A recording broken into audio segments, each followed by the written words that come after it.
მოგესალმებით მეგობრებო, ძალიან ცოტა დრო მაქვს, მაგრამ ეს უნდა ჩავწერო, რადგან არ დამავიწყდეს ეს თემა, იმიტომ რომ არსებობს მომენტები, მოდის ინფორმაცია და მე ისე ქრება, რომ საერთოდ აღარ მახსოვს ხოლმე.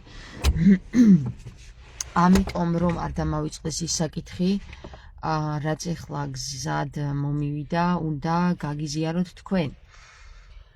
ეხლა რა ხდება გუშინდელი ორი ლაივის მეშვეობით ჩვენ განვიხილეთ მრგვალი და ბრტყელი დედამიწის თეორიები და არა მხოლოდ მრგვალი და ბრტყელი დედამიწის თეორიები, ჩვენ ვნახეთ თუ რას ნიშნავს განზომილებები, ანუ განის ზომვა, განის მართვა, განის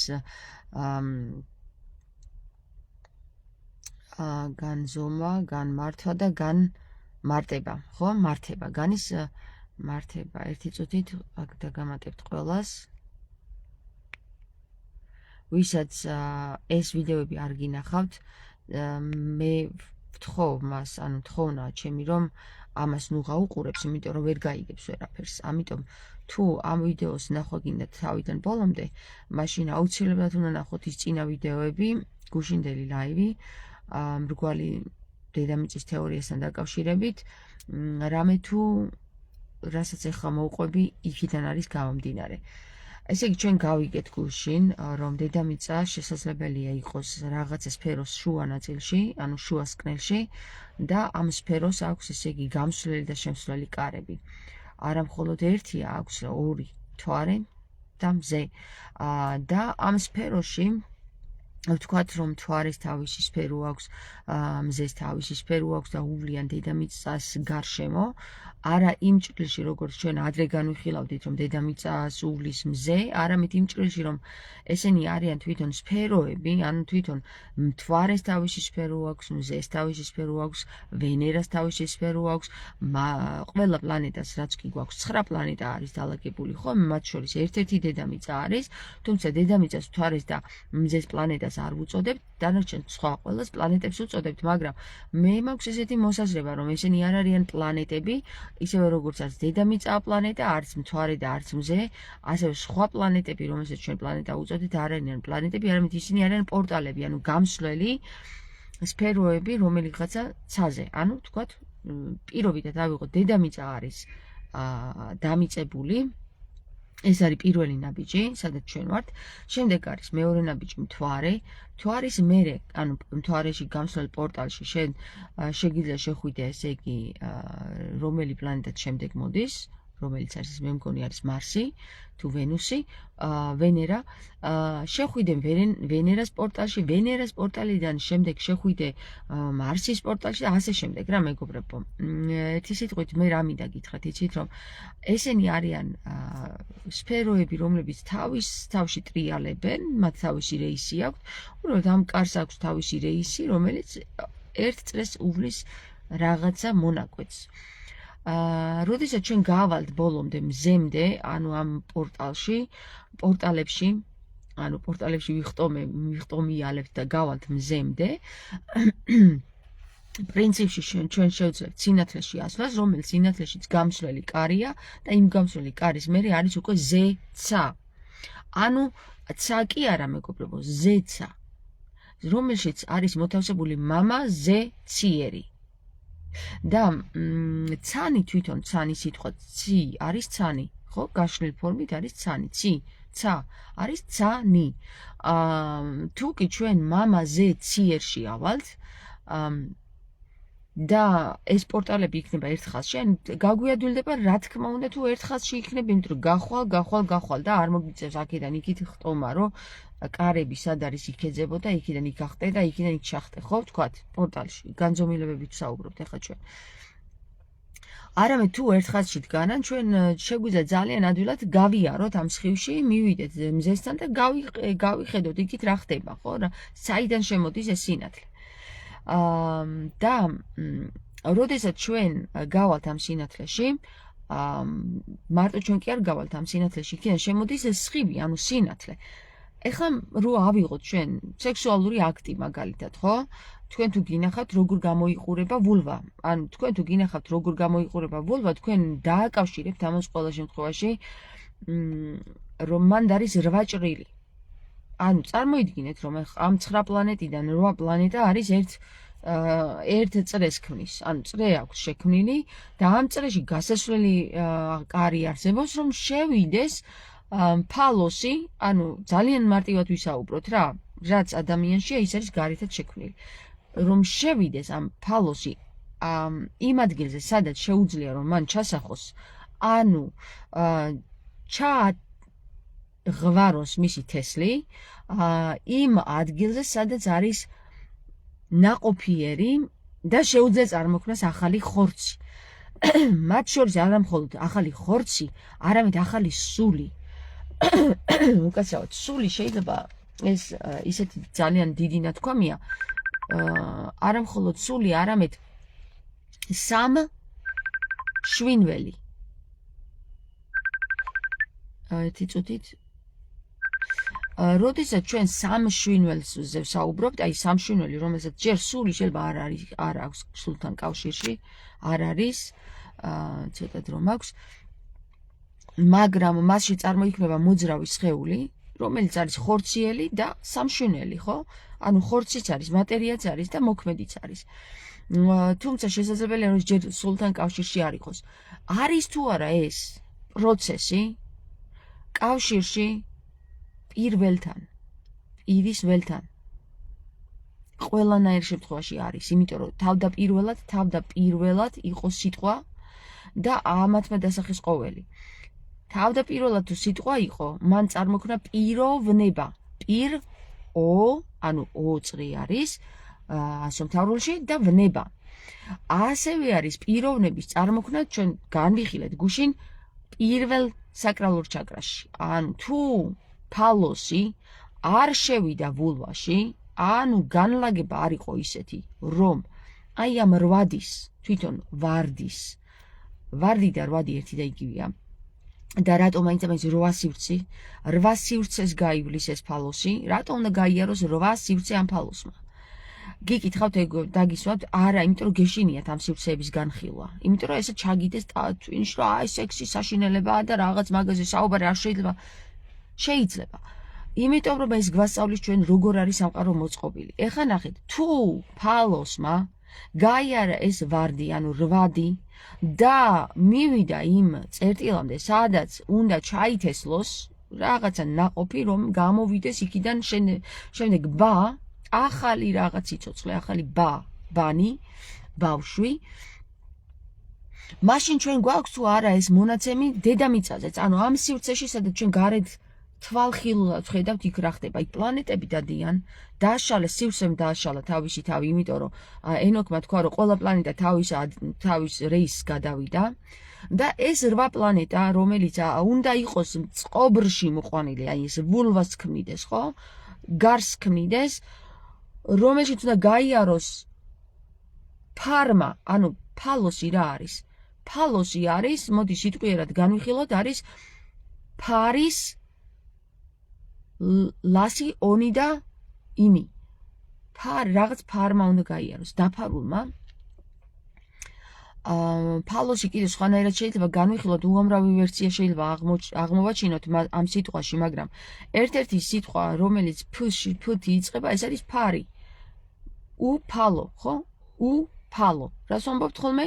უნის ფალო. გეუბნება პირდაპირ სიტყვა, რომ უფალოში დევს სიტყვა ფალოსი და რას ნიშნავს? რაღაცა უნის ფალი. დაფლული, ან დაფარული, ან რაღაცასთან არის კავშირში, რომელიც ჯერ არ გაგვირკვევია. გავშიფროთ ამას, მე ეხლა დრო არ მაქვს მაგის, რომ გავშიფროთ. მაგრამ ამ უნისში უნდა გაიაროს ამ ფალმა, რომ წარმოქმნას ახალი სიცოცხლე და ეს ჩვენ რომ გადმოვიტანოთ გარე სივრცეში მაკრო და მიკრო სამყაროები რომ დავაკავშიროთ ერთმანეთს, ხო? მაკრო სამყაროში არის ის ვითარება, რომელი ვითარებაც არის ჩვენ სამყაროში, ანუ შუასკნელში, ჩვენ შუასკნელები ვართ. მიკრო სამყარო კიდე არის ჩვენი უჯრედოვანი, ანუ ჩვენში კიდევ არსებული იგივე ვითარებაში მყოფი მიკრო სამყარო. ანუ ჩვენ თუ ბირთვს უჯრედს ავიღებთ, უჯრედში მიკრო სამყაროა. ჩვენ ვართ შუასკნელი, რომელიც არის შუასკნელია და შუა სამყაროა და გარე მაკრო სამყარო უკვე არის ზეცაზე რასაც ხედავთ, აი ამ დედამიწის ირგვლივ რასაც ხედავთ, ხო? რასაც თვალი გაწვდება, ეს მაკროს 1-3 არის ერთნაირად მოწყობილი, იცოდეთ რა? და თუ დააკვირდება ადამიანი თავის თავს, გაიგებს რა სივრცეებია და როგორ არის ის სივრცეები დარღვეული. გესმით? უჯრედი ღეროვანის დონეზე გაიგებს, სად არის შეცდომა აქ დაშვებული. მერე გამოასწორებს ამ ყველაფერს, ისევ პიროვნების მიხედვით, პირი არის ძალიან მნიშვნელოვანი სიტყვა. სიტყვა გამოდის პირიდან და ეს იყო თავდაპირველად. ეს რო არ ყოფილიყო თავდაპირველად, ვერ გაიგებდი საერთოდ ვერაფერს. იქნებოდი სიბნელეში, აი იარსებებდი, მაგრამ არაფერი არ გეცოდინებოდა. ანუ ვერ დაინახავდი ვერაფერს. ანუ როგორ იქნებოდა, არსებაში იქნებოდი, არ გაქრებოდი, მაგრამ ბნელი იქნებოდი. ვერ დაინახავდი შენ ვერაფერს. ჩვენ როგორ ხედავთ, იცი, აი რამდენჯერ გაგივლეთ ერთი და იგივე ადგილზე, აი გზაზე და უცბად ხედავთ, ვა, აქ ხე დგას. ეს ხე უიდგა იქ, მაგრამ შენ ეხლა აღმოაჩინე. ხედავ, ნახე, გაგინათდა თავში, თვალში სადღაცა გონში, რომ აი ეს ხე აღმოაჩინე უცბად. ესე არის სიბნელეს, მეგობრებო. ის ყველაფერი არის ყველგან დევს, არსებობს, არსებულია რეალობაში, მაგრამ შენი თვალი რამდენს ხედავს. ეგ არის მნიშვნელოვანი. აქ სიბნელეა თუ სინათლე. შენი კაპაციტეტი რამდენს იტევს. შენ ამდენი ხნის განმავლობაში ერთი და იგივე გზაზე დადიოდი 40 წელი ვთქვათ და უცბად დაინახე რომ აქ ხე დგას. ბიჭო, ეს ხე ეს ერთ წუთში არ ამოვიდოდა, ეს ხე სულ იდგა, მაგრამ შენ ეხლა დაინახე, იმიტომ რომ ეხლა გაგეხსნა თვალი. ეხლა ხარ მაგისთვის მზად, რომ ეს ხე დაინახო. მანამდე არ იყავი მზად. არა მზად აიყავი. ანუ ცუდი სიტყვა არ არის არამზადა, პირდაპირ გეუბნება სათხარ, არამზადი ხარ რაღაცეებისთვის. ცუდი კი არა ხარ ჯერ მზად. გესმის? ნუნის შიაო გივი ალაზნის პირელი ამბობს თავისი წიგნებში. ის ვულვა შიგნით ჩასასვლელი, ალბათ, ეხლა ნახე სივრცე, სხივი ადის მაღლაც და ჩადის დაბლაც. ანუ განზე გადის, განზომილებაშია. განი არის არა მხოლოდ ერთი მიმართულებით, განი სხივი რო იწყებს სვლას, ორივე მიმართულებით გადის. აი ამ წერტილიდან ორივე მიმართულებით ქვემოთაც ჩადის, ზემოთაც ადის. მაშასადამე უნდა იყოს ადგილი სადღაცა დედამიწაზე, სადაც სხივი ჩაედინება დაბლა და აედინება მაღლა. ოღონდ ეს განზომილება უნდა იყოს ისეთ ადგილზე, რომ გაუსწორდეს რაღაცა ჭრილში, რაღაც გრადუსში, რაღაც მოძრაობაში, რაღაც სხივს. როდესაც ეს გასწორდება, არის შესაძლებლობა, არ არის ყველა შემთხვევაში 100% დარწმუნებული ვერ ვიქნებით, მაგრამ შესაძლებლობას ქმნის, რომ ჩაითესლოს, ანუ ჩაისახოს რაღაც ახალი წარმონაქმნი. როგორც გონში, ისე პირველში, ის პირისველში და ისე არსში, ფიზიკურში, მენტალურში, ასტრალურში. ჩვენ მე ვამბობ ესეთ რამეს, რომ როდესაც გონი მოვა და გაიხსნება იმ დონეზე, რომ აი არ შერცხვება ადამიანს და ფუ რეჟი ლაპარაკობს ერთ დაიწყო ძალიან პატარა დონე და რაღაცა საბავშვო ბაღის დონე, ჩვენ თუ დავიწყებთ ამ საკითხზე საუბარს, აი მაგალითად, ტყუპის სულების პოვნა რატოა მნიშვნელოვანი, რატო ვამბობ მე ამას რა? მე ჩემი თეორიაა ეს, რომ ვფიქრობ, როდესაც რეინკარნირდება სული და არ ეშვება ამ საკითხს, რა ისევ მოდის და ისევ მოდის. რატო აკეთებს ამას? ანუ გიჟია, ბიჭო, იტანჯება, ტან ჯვაშია, ანუ ტან ჯუელშია, გესმის? მაინც მოდის ტანში, მაინც მოდის ამ ჯუელში. და რატო აკეთებს ამას სული? ან გიჟია, გადარეულია, ვერ ისწავლა, უუნაროა თუ რა?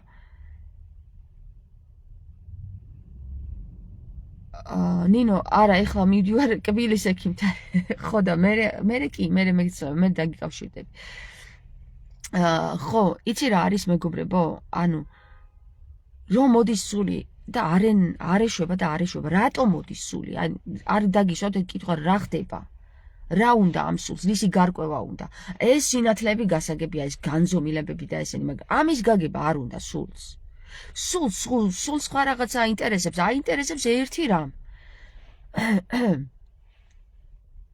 გაერთიანება, ანუ განვითარება, გან ერთიანება. ნახე, განი ძალიან მაგარი სიტყვა არის. ნახე, ჩვენ სულ განში ვცხოვრობთ, განში.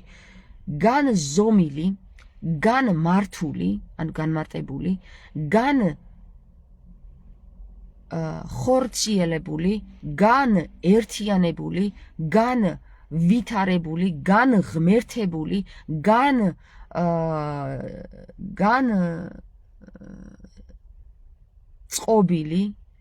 წყობილიო, განიწყობილია,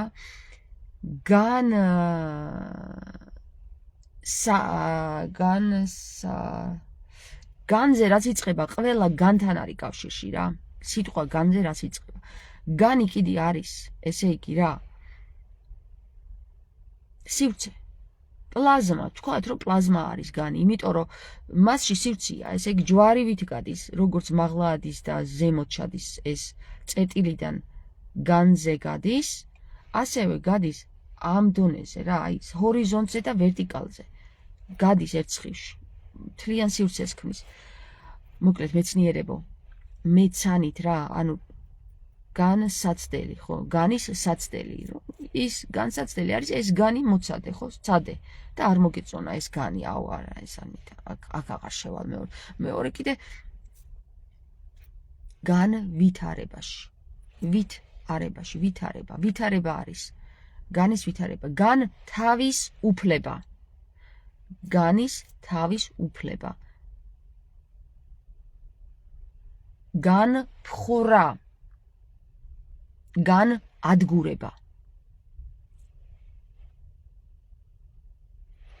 წავედი მეგობრებო, რომ დამაგვიანდება.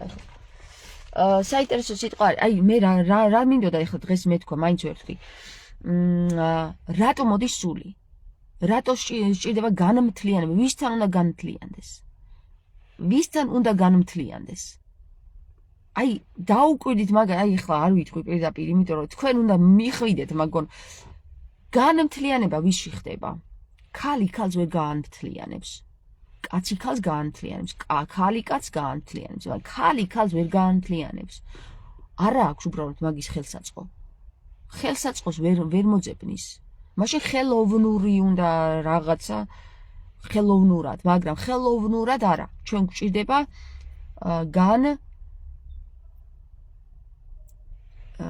ზომილად. მოდი თან ვიგდი და თან ხო და განზომილად ეს საკითხი არის დასაფიქრებელია რა.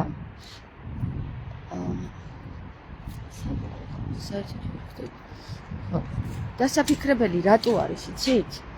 იმიტომ არის დასაფიქრებელი, რომ დებილებივით არ ვიჯდეთ ამ სიბნელეში რა და ესე ერთი და იგივე გზაზე ვიარო და ამ ხეს ვერ ვხედავდეთ რა, რომ ეს ხე აქ დგას, თურმე. მე მგონი დღეს დავამთავრებ, ეხლა წავედ დროებით, შემდეგ შემოგიერთდებით ისე. კიდე იქ რაღაცები მომივააზრათ, განვიხილავ რა.